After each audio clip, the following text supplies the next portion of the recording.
Brain drain, we all know, could be referred to as the immigration, like substantial immigration of professional persons Yeah. from a particular country. Mm. So, of course, we are aware currently in Nigeria or so many other African countries, even in European countries, Yeah. a lot of professionals are saying, like, are finding immigrating to developed countries as one of these ways they could increase their chance of getting access to more opportunities, Yeah. you know. Yeah. So obviously, primarily, we can list like tens or hundreds of negativity of that of those actions to their home countries, but I don't think mentioning that alone would give any assistance. It won't help. It won't help in any way, right? Because people are determined. Everybody just wants to go get better things to do.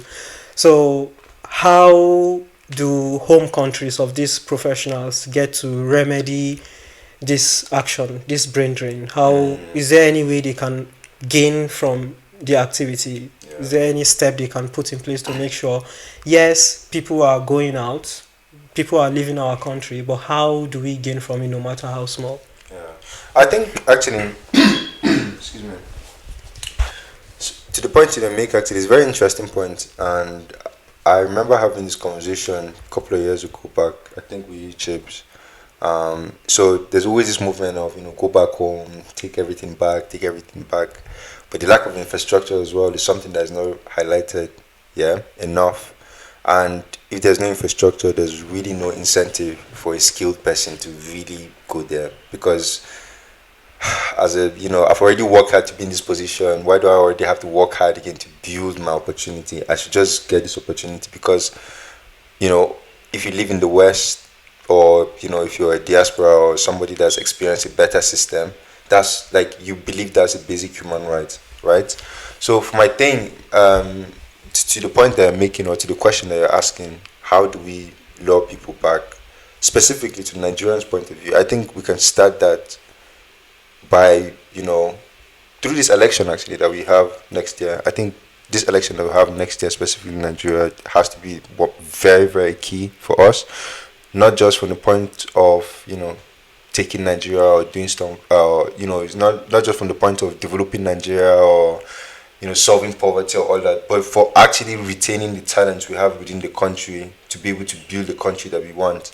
So the thing is, we have to, as a people, make a collective effort of putting somebody in there that understands the vision of what the real problem is, quote unquote, which is infrastructure. I think many people share that sentiment. So I think from choosing a good leader in, we'll get that. But that's another different case again, because there's so many factors. There's stakeholders, internal, external, and but definitely good leaders from our point of view.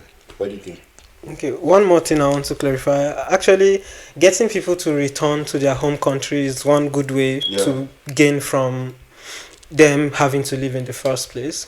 But we need to explore so many other ways home countries can begin to like gain from these people being away from their from their countries. Like, of course, not only having them to come back, because most people would really not want to return to their countries. They just have a life here, have a home here. They just want to remain here, give their kids the best education of best facilities they can have access to. But so you're saying they shouldn't come back home? No, I'm not saying they shouldn't come back home, but even if they are not going to come back home, how can we still gain from these people being away from their home country? Right. So we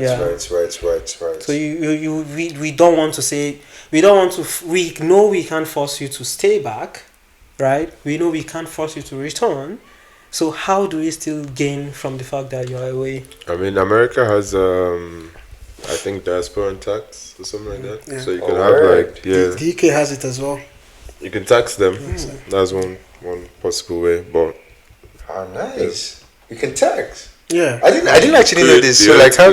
But I mean, is that really? I mean, if in a way, if you think about it, most developing countries, the biggest revenue they get is people from diaspora and sending money back home. Yeah. So if you're taxing them again on top of that, is that really as efficient? I think it depends on your motive as the leader. If you're, in essence, what I'm trying to say, it all goes back down to the motive of the leader and to your point of this next election, like taking the responsibility to elect someone that supports that motive. But it all comes down to what the leader wants. Yeah. If the leader wants, okay, even if the infrastructure can't be as great as it now, and we need to accept brain drain.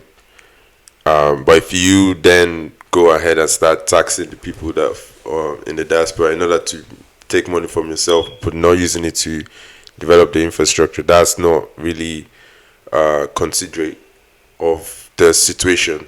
Unless like you only want yourself to benefit. You get what I'm saying? So if the leader is selfish, then the leader would create a situation where only the leader benefits in terms of solving brain drain. So it just depends on the kind of leader that you have.